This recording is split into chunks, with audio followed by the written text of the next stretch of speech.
Saya tuh dulu tidak pikir pemasarannya, yang penting tahu dulu punya benih.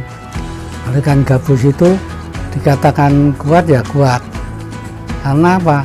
Dia tidak ada air di daratan gini, tapi tanahnya lembab, bisa 3 hari tidak mati.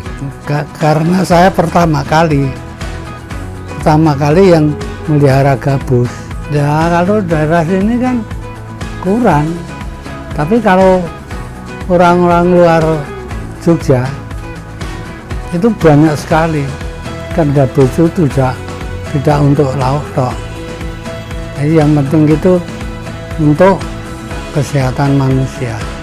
Ya terutama nanti kan generasi muda, jangan anak muda itu bisa melanjutkan seperti usaha saya. Saya tujuannya itu.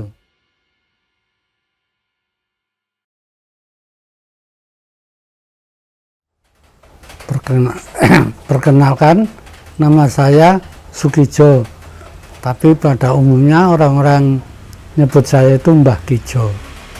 Saya bergerak di bidang perikanan, baru belum lama, baru sejak tahun 70 itu terjun di bidang perikanan. Sebelumnya saya jadi apa ya, itu mekanik dari bengkel sepeda motor zaman BSA, YS, Metros, Norton, DKW itu saya sudah menjadi bengkel di situ. Nah itu kok saya jadi bengkel penuh apa ya, oli, temannya nggak banyak. Nah terus saya berhenti, saya jadi sopir angkot jurusan Bonagung Jogja. Nah, kok jurusan Bonagung Jogja itu sama orang-orang, sama teman-teman tuh mau kerah terus, uang 3.000 aja menjadi masalah. Saya nggak suka, saya keluar, terus mobil saya jual, saya terus terjun di bidang perikanan. Sejak itu saya pertama kali memelihara ikan lele, tapi lelenya lele lokal, jadi lele Jawa itu. Setelah itu Dumbo masuk Yogyakarta tahun 85 itu saya sudah ngambil Dumbo untuk perkembangan. Sampai sekarang Dumbo saya tidak ada hasilnya, saya alih ke ikan gurami. Tapi sebelumnya itu saya sudah bisa grass carp. Jadi pertama kali se-Indonesia yang baru bisa itu saya dulu masalah ikan lele itu saya disuruh di sekolah di Cangkringan. Lah itu guru saya Pak Barnardi itu dia nelorkan grass carp. Nah, dengan tidak sadar saya pulang harus bisa nelorkan grass carp. Nah itu saya sampai jatuh bangun masalah nelorkan grass carp secara ibu bisa. Ternyata ada buah hasilnya, dan hasilnya itu tidak saya makan, saya kembangkan menjadi kolam permanen. Dulu cuma galian tanah, saya permanen. Itu hasilnya dari ikan grass carp. Setelah itu grass carp, terus grame itu hasilnya ya tadi Rumah Yang Selatan itu komplit, terus listrik seisinya, ada lemari, ada kulkas, ada macam-macam, itu juga dari ikan. Bukan saya utang terus untuk ini enggak. Terus saya itu ikan itu. Nah itu, dan saya malah ngerusui. Waktu saya masih ngerokok, saya beli rokok untuk harian, untuk ragat sekolah cucu. Itu hasil-hasilnya dari ikan. Dan saya mengharapkan anak-anak muda itu bisalah seperti saya. Jadi tidak harus kerja di mana saja. Kerja umpama ikut di pabrik, dia kan jadi kuli tetepan. Lain dengan kalau kita usaha sendiri, biarpun kecil, dia tetap juragan. Maksud saya gitu itu. Jadi apapun yang kita tekuni, tapi harus tekun betul. Jadi 5M, minat, membuat kolam, memelihara, paling tepat keempat, menekuni. Nah ini yang paling susah di menekuni ini. Kalau ini sudah dia betul-betul menekuni, mudah-mudahan Tuhan memberkati. Dan yang kelimanya itu baru membuahkan hasil. Nah kalau saya sekarang di gabus-gabus itu dulu orang-orang tuh bilang, sepertinya kok boleh ngedol gimana, jual gimana. Ala itu tiba keri. Kalau saya yang penting punya barang dulu, baru nanti kita pemasaran tuh menyusul. Saya tuh dulu tidak pikir pemasarannya, yang penting tahu dulu punya benih. Nah, kalau sudah punya benih, orang datang pasti ngambil barang tidak habis, orang datang lagi ada barangnya, orang datang ada barangnya. Kalau orang tanggung-tanggung punya barang jual, dadak nunggu lagi, itu kan orangnya susah hasilnya. Saya belum lama umurnya, baru 58 kok. Tapi 58 dibalik tuh. Nah sekarang kan gini, orang tua seperti saya kerjanya enak tapi ada hasilnya, biarpun hasilnya sedikit tapi ya nggak masalah. Tapi dengan anak-anak yang di pabrik atau orang-orang pegawai lainnya itu saya tidak kalah. Ya minim-minim saya itu kalau per bulan itu mencari 10 mangkok bisa. Tinggal hasil dari hati saya. Jelas itu bisa. Jadi apapun itu bisa. Saya bikin kolam semua itu terus terang Mas. Saya tidak hutang ke bank, tidak. Nah, itu hasil dari ikan itu. Padahal ikan ini hasilnya untuk kadang-kadang saya bikinkan kolam ini. Dari ini saya bikinkan kolam ini, jadi ada wujudnya. Tapi tidak semua uang itu saya masukkan ke imitasi kolam, bahkan kita makan sama keluarga tuh. Jadi tidak kalah lah kalau betul-betul ditekuni. Kalau tidak tekun ya tidak ada hasilnya. Yang penting kita tekun. Nah itu tinggal kalau pembesaran pembesaran tuh 7 bulan baru panen. Lain dengan pembibitan. Kalau pembibitan itu 1 bulan udah laku. Jadi kita sarankan semua kan itu untuk pembenihan. Pembesaran itu menyusul. Nanti daripada kita beli benih, lebih baik kita beli indukan. Nah dari indukan itu nanti kita pantau. Jadi kita dampingi lah. Soalnya sudah nelor, bagaimana, terus umur berapa dipindah. Dan kalau jadi telur tuh jangan sekali-kali diambil. Nah dia kan telur itu nanti 1 hari 1 malam menetas. Tetap dia diasuh oleh pejantannya. Nanti di bawahnya terus pejantannya itu. Kalau sudah bergerak 1 minggu, dia pasti mengelilingi kolam anak-anak tadi. Itu baru kita ambil. Setelah kita ambil, kita kasihkan tempat penebaran. Itu kita kasih kutu air, makanan kutu air. Paling 3 atau 4 hari kutu air. Setelah kutu air baru kita kasih cacing sutra. Cacing sutra paling lama 2 minggu. Setelah 2 minggu kita kasih makan pelet. Nah dari makan pelet itu kita tinggal ngitung ada berapa ini, ada berapa ribu, macam-macam Mas. Kalau yang Nelor pertama itu paling enggak 3.000 4.000. Nelor kedua naik lagi 5 sampai 6. Nelor ketiga naik terus. Tuh. Tapi induk yang produktif. Jadi induk yang produktif itu induknya jangan besar-besar. Kalau 1 kilo ke atas itu jarang nelornya, tapi kalau nelor banyak. Nah kita kan jarang nelor itu kan rugi. Yang penting 1 bulan tuh 2 kali nelor umpama 4.000 sama 5.000 sudah 9.000.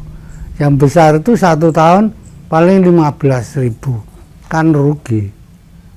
Nah, terus terang jantan yang bagus itu dipegang gini, itu alat kelaminnya itu persis bulat, enggak seperti lele ada jendilnya, dia bulatnya sama dengan betina.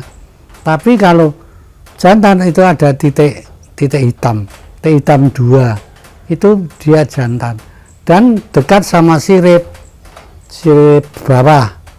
Kalau betina itu titik 3 dengan sirip itu ada jarak.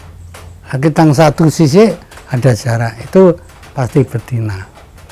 Itu ciri-ciri khas jantan dan betina. Saya biasa dari Kalimantan tuh banyak sekali yang ngambil dari sini. Padahal sana terkenal haruan. KKP Kalimantan tuh sudah 3 kali ke sini. 3 kali tanya, ya sepertinya kursus lah. Nah sekarang kan sana sudah bisa, saya ikut juga. Di Jambi juga gitu. Baru saja pulang dari Muara Enim itu, baru saja pulang saya memberi kursusan sana. Orang-orang desa sana yang tanahnya itu kena batu bara. Iya, itu daripada tanah lubang-lubang banyak airnya tidak dimanfaatkan, saya suruh ngasih ikan. Ternyata ya lumayan. Kalau ikan gabus itu dikatakan kuat ya kuat. Karena apa? Dia tidak ada air di daratan gini, tapi tanahnya lembab, bisa 3 hari tidak mati, 3 hari 3 malam. Asal tanahnya lembab atau teduh, tidak kena sinar matahari langsung, itu hidup. Terus saya ngirim ke Jambi itu dari sini jam 6 sampai Jambi jam 6 sore, terus bawa ke lokasi itu sampai jam 11 malam. Satu pun tidak ada yang mati. Kalau saya naikkan. Kalau orang-orang lain itu sudah 1,5, kalau saya tetap 1 juta. Dan plus pendampingan. Jadi orang-orang itu beli induk, nanti kalau sudah bertelur, laporan pada saya harus diginikan. Lalu WA pasti saya balas. Itu saya tidak bisa ngira-ngira itu. Atau butuh berapa indukan? Nah iya, tinggalnya itu. Paling minim induk itu ya 3 atau 4 minim. Itu. Karena ini belum nelor, yang sini sudah. Seperti saya dapat laporan kemarin dari Klaten tuh. Yang satu itu nelor. Terus anaknya sudah diambil. Sekarang kemarin tuh laporan lagi yang baru jalan nelor sama tetangganya sebelahnya itu juga nelor. Jadi ada 2 sarang tuh yang nelor. Itu dia juga mau nernak, tapi dari binaan saya. Wah itu kan untuk kesehatan kita. Sepertinya ibunya itu kan jatuh, patah tulang. Itu bawa rumah sakit, gip, langsung sadar ikan gabus. Kalau orang tua kan biasanya sampai 3 bulan, 4 bulan baru dibuka gipnya. Itu 2 bulan sudah dibuka. Bahwa kalau dimasak kok yo. Dimasak tapi jangan digoreng. Kali digoreng albumnya hilang. Ini kandungan albuminnya nih. Iya, yang penting itu.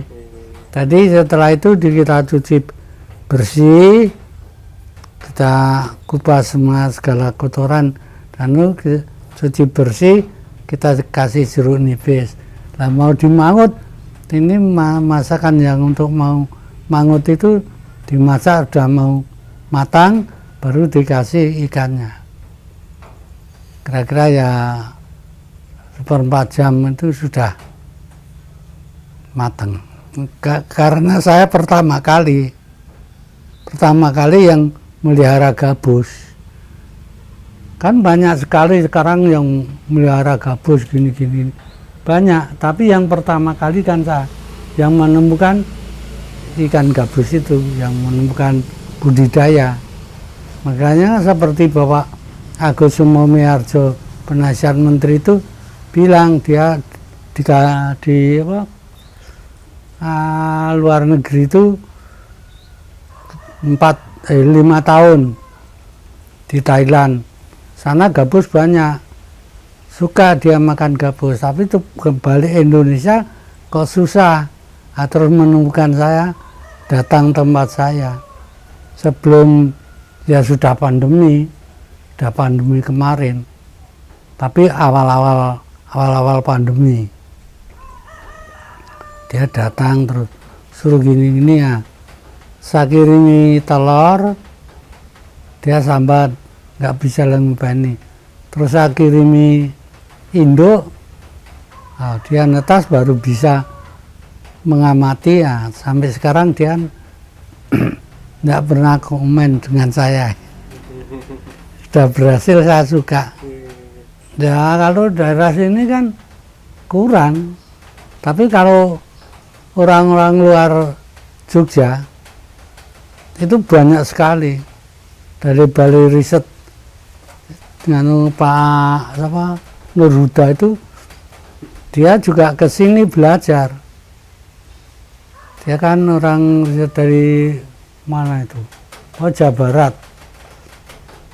Lebih orang Bogor banyak sekali.